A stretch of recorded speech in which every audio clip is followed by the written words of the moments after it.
plastics.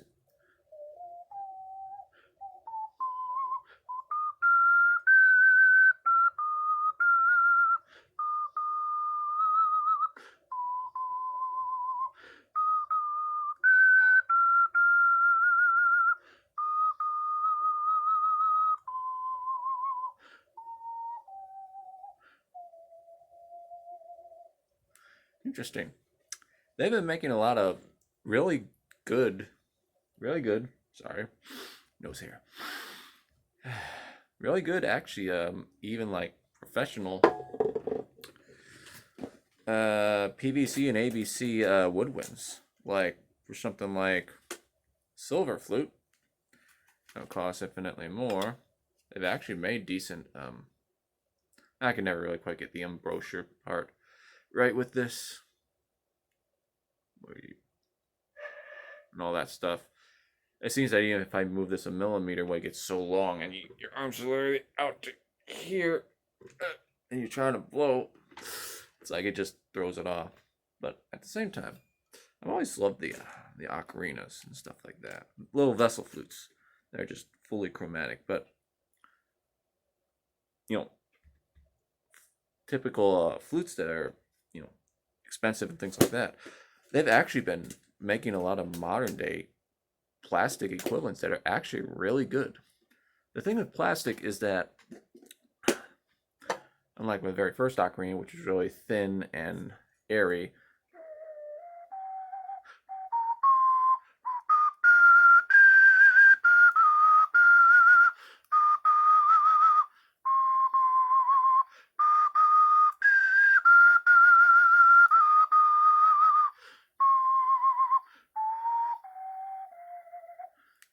excellent tuning though, but just too breathy and airy sounding.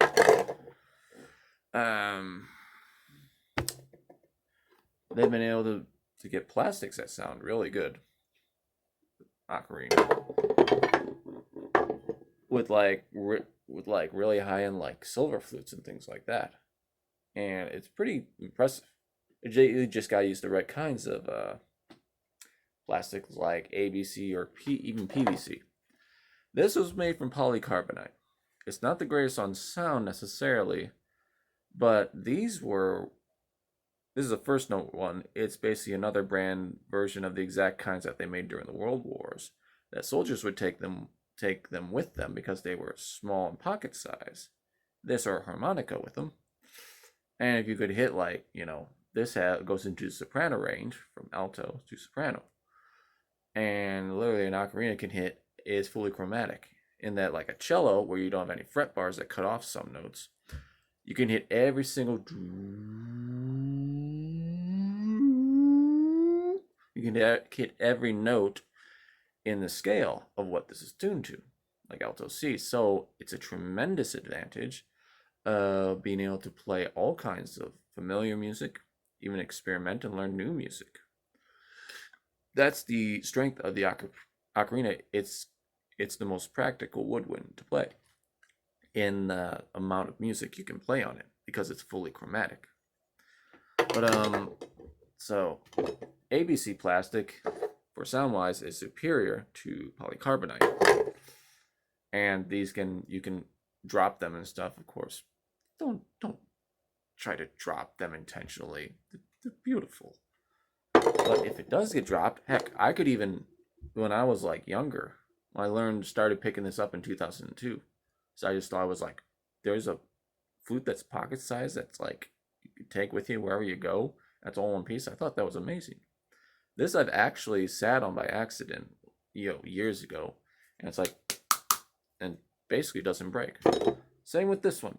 I haven't tried sitting on it, but it's made of an ABC or polycarbonate plastic.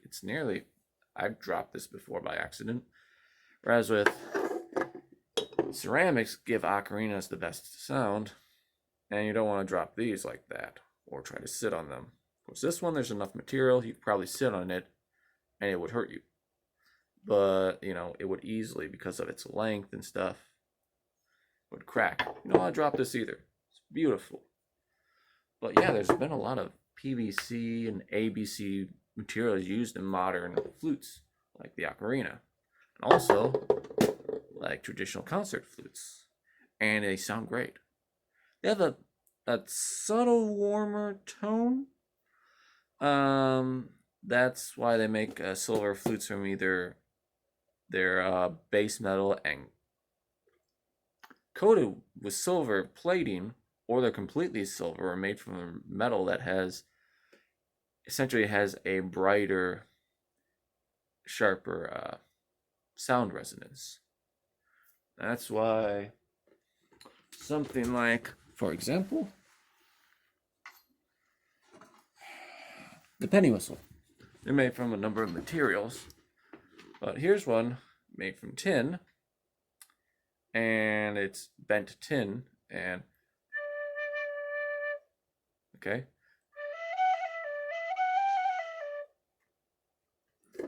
But then something like this, it's made from copper. This has a slightly smoother, kind of sharper, like ring to it, as opposed to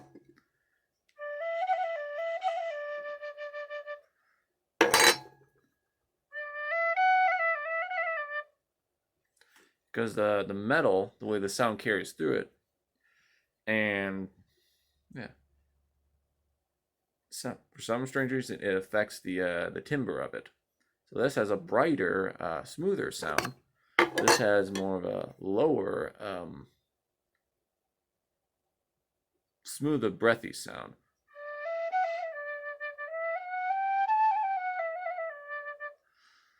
So just like plastics here, and then ceramics.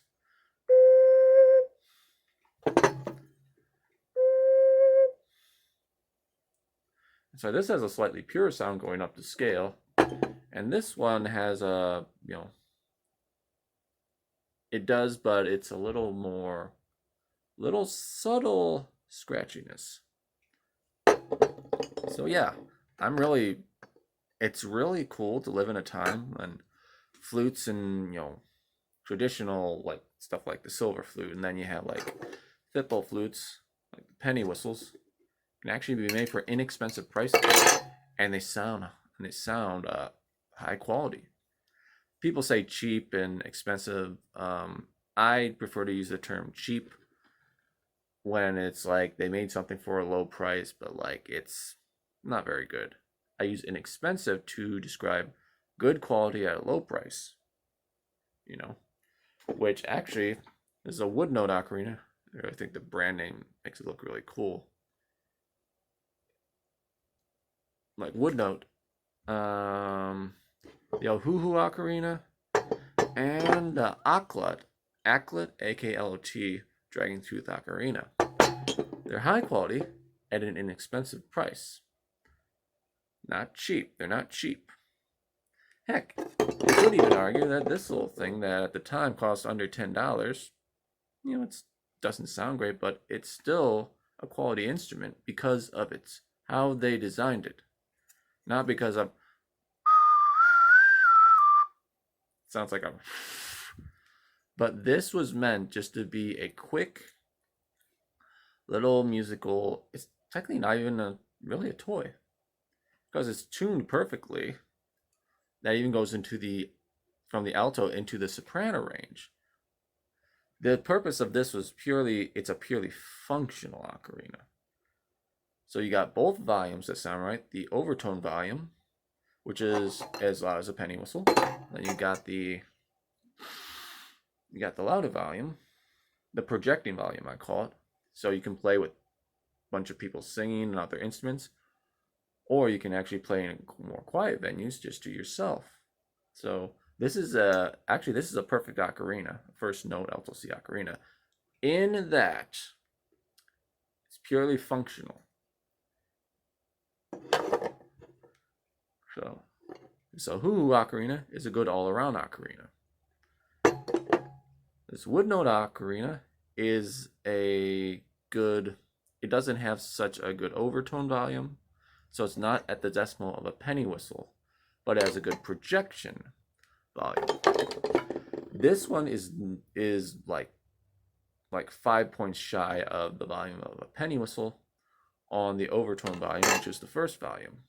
But the second volume, it has a great projecting, and it's the clearest sounding ocarina I own. So all of these, ceramic down to even plastics. It's really cool living in a time when they can make a quality plastic ocarina that rivals a ceramic ocarina, which ceramics gives the ocarina the best sound. I just think that's really cool. And they're making, like, I've even seen online where they actually have like PVC or ABC plastic trumpets and PVC and plastic flutes like this. Now I got this for under $40 because I got it on eBay years ago from somebody bought it from eBay and they sold it to me. And it's a good flute, actually. Which, it was actually made by Yamaha, so it doesn't have a brand name on it. It basically sounds just like the big expensive ones. But the thing is, it's just silver plated. So that's how they were able to get by and make such an inexpensive flute for a high price.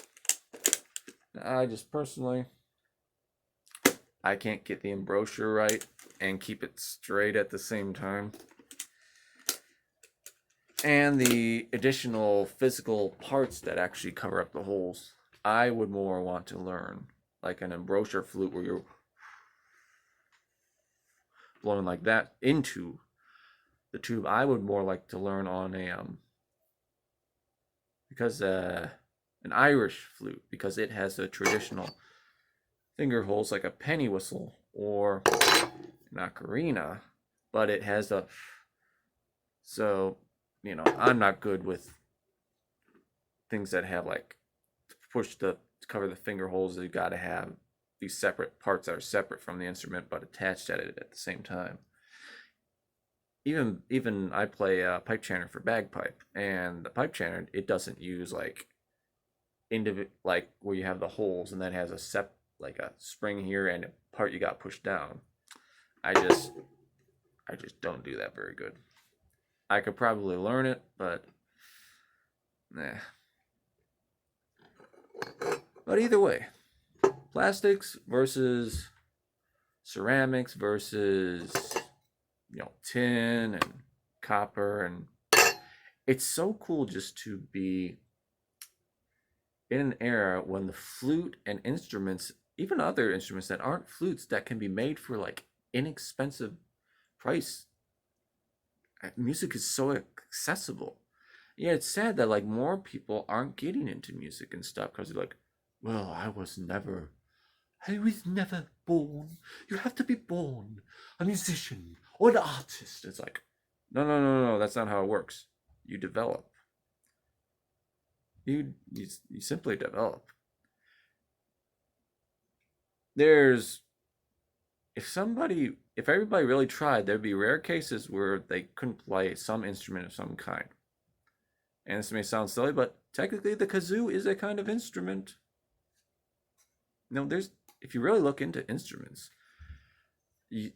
just about anyone could find something that they'd be good on. I mean, even that they could learn it on an amateur level within like a couple of years. The problem is everybody nowadays is being taught this. It's almost like this Asian, what is it, like in India, like this caste system that it's like you're just born into this. Or, all the things I've become good at as I got older most of them were things that I either destroyed when I first touched them, or damaged, or just wasn't good. I flunked music class, I flunked driver's ed, and now I'm a good driver and I play multiple instruments. What's up with that? My brother, who technically you could argue was actually born into it, because he was just able to sing. He had a voice. I don't. He kind of gave up on it. So, what's that about? Because it shows that you have to. It's in here, and here. You gotta love it, or you gotta want to love it. Just like this YouTube channel I made years ago. This the successful synthetic Irish bagpipe experiment. That's its name. Nowhere, I mean nowhere, with Irish bagpipes do you find Irish bagpipe musicians advertising synthetic reeds. It's always traditional cane. Nothing wrong with that. I'm the only person I can think of who, not bagpipe practice chanter, synthetic reeds, but Irish uilleann pipes, or the pipe chant, melody pipe chanter, or the Irish uilleann pipe using synthetic reeds. I found no encouragement for it online. It was always that it's either they're bad or this. Well, I found me some good ones. Put them in there. Because my love for it, I wanted to be able to play either the Irish uilleann pipes, or even if just I could have the pipe chanter itself and play it like a practice chanter. Well, turns out, going with my gut, I fulfilled that dream. So, yeah. And it took a couple years to get solid on there. Luckily, I had some fluting experience before, so that helped me out, helped bridge some gaps, because I learned how they say, what is it, the Irish tradition, folk method. Folk is learning by ear and just tinkering around with things until you start to become familiar, and then you can start playing basic melodies and songs. So people are like, nah, that doesn't exist. There's no such thing as actual synthetic reeds that work in the melody pipe chanter of the bagpipe for Irish bagpipes. It's like, I don't know about that. I figured that's like, if they could make a practice chanter for the Highland bagpipe, it's in an octave lower, but it's in the same key. Couldn't they make something like that for the Irish bagpipes? That would be technically a lower register, lower key, like an octave lower. Just like here, if you go, and then you just play normal, it could be like that. No, they actually do make synthetic reeds. They're very rare, but I got mine through when I ordered actually a practice goose bag for my bagpipe practice chanter, and it came with reeds. Now, for some reason, when I blew through the practice chanter hard enough, all of a sudden it would go into another octave. And I had ordered this Shisham Rosebeck. It was titled Practice uilleann Pipe Practice Chanter or something. And then I tried those reeds in it, and then all of a sudden it was like magic. It was like, oh my god, this sounds exactly like Braveheart bagpipes and all that stuff. It's so beautiful. And it's like just that love in here of that sound. Rather than like, well, if I don't get socially accepted, I'm giving up the bagpipes after having spent thousands of dollars. Well, with me, didn't have to spend thousands of dollars. And I fulfilled my dream of being able to play, even if I couldn't play the full set, which I can't. The bellows just, I don't know. My nerve under my arm isn't quite the same as it used to be, so that constantly pushing into it right here isn't good for it, and it makes it kind of feel numb. But I can still play the melody pipe chanter, which the Irish uilleann pipes, surprisingly, they sound great even if you don't have additional the chanters that just play the that play the backing notes. It actually sounds good on its own. So yeah, just went with my gut, and it's really cool. So yeah, So I fulfilled a dream of mine. And now I can play like chieftains music. I play a lot of Robin Mark worship music and stuff from Belfast, Ireland. Um, it's really great stuff. I really, I really love it. But just that sound of the uilleann pipes. It just feels like it's beautiful. I love it. So if you just keep it simple and you always keep that love, always make it about the fact that you love it. Always focus on that rather than like, why be socially accepted? Never pursue, well, you can, and you can become really good. But I know a master guitarist that basically it's like he doesn't really have a love for it, but it's something he does to keep himself busy, as he's a little neurotic, and he can play better than like anyone else I know who isn't a professional musician. And it's like, but he lost the love of it if he ever had it. And it's like, I would rather not be a master of any instrument, not be like a real master, and love it with all my heart, than to know every single song in the entire world, but not have that love for it. It's better to love something than to technically be a master of it. Because that love, it will actually keep you going. They'll be like, hey, you know what? I do it for a living, but I don't love it anymore. It's like, no, let music be something that you love. But anyways, yeah, I think it's really great that they make good plastic. This is pretty much this. Basically, yeah, it sounds basically just like this. It goes just as high too. And silver flutes and all that stuff. They're making quality plastic equivalents. I mean, probably generations ago or back in the day, it was like there was nothing good plastic. Yeah, it won't break, but like it doesn't sound good. But it's so cool now that they have all kind of vendors and craftsmen that's like, heck, they now are using plastics in like majority of modern uilleann pipe, bagpipe chanters and stuff rather than traditional woods and stuff. And it sounds great. It sounds nice and bright and beautiful. So it's like, I just think it's so cool. We're living in a modern day musical instrument revolution. Instruments can be made for inexpensive prices, whereas back in the day, it's like you had to kind of, especially with the bagpipes. Even today, a good set of uilleann pipes will run you in the thousands easily.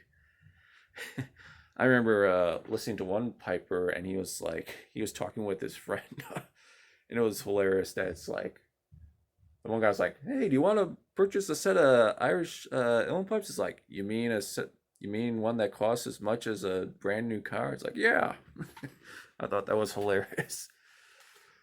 So that's another thing. It's incredible that I was able to find some good synthetic reeds, and I bought an inexpensive uilleann pipe chanter and put it in there, and it sounds exactly like the melody pipe chanter that you hear in Braveheart and all that stuff.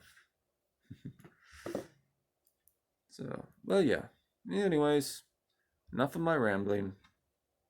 Awesome. We're living in a glorious time. We're living in a musical revolution. Good plastic equivalents of high-end instruments.